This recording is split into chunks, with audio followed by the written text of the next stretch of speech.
బతుకమ్మ తెలంగాణ రాష్ట్రం యొక్క ముఖ్యమైన పండుగ బతుకమ్మ. ఈ బతుకమ్మ భద్రపద అమావాస్యతో మొదలవుతుంది. దీన్ని మనము 9 రోజులు రకరకాల పువ్వులని పెడతాము. ఆ పువ్వులు ఏంటివి అంటే గొడుగు, తంగేడు, బంతి, చామంతి, మల్లె, లిల్లీ మొదలైన పూలను ఈ పువ్వులతో మనము బతుకమ్మను అలంకరిస్తాము. పసుపుతో గౌరమ్మను నిలుపుతాము. బతుకమ్మ చుట్టూ మన తెలంగాణ ఆడపడుచులు చప్పట్లు కొడుతూ పాటలు పాడుతారు. చివరికి బతుకమ్మని నీటిలో నిమజ్జనం చేస్తారు. 9 రోజులు జరుపుకుంటారు. 10వ రోజున విజయదశమి వస్తుంది. అదే రోజున దుర్గాదేవి మహిషాసురుణ్ణి చంపినందువలన మనకి విజయదశమి వస్తుంది. మంచిని సాధించినందుకు విజయదశమి ఏర్పడుతుంది.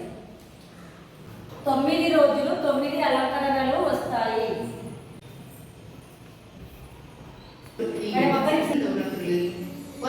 విజయం లభించింది కాబట్టి దసరా అని అంటారు. అమ్మవారికి వేరు అవతారాల్లోనూ అలంకారాలతోనూ శ్రద్ధగా కూర్చుంటారు. ప్రతి ప్రాంతంలోనూ దసరాను ఘనంగా నిర్వహిస్తారు. ముఖ్యంగా పశ్చిమ బెంగాల్లోని ప్రతి వీధిలోనూ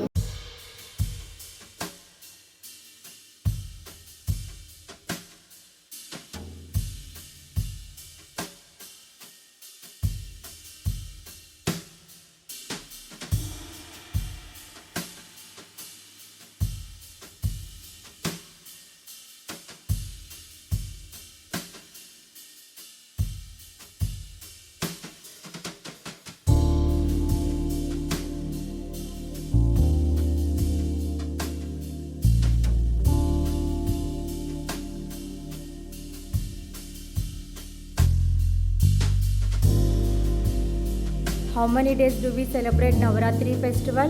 7 hours, 9 days. Why do we celebrate Dasara? We celebrate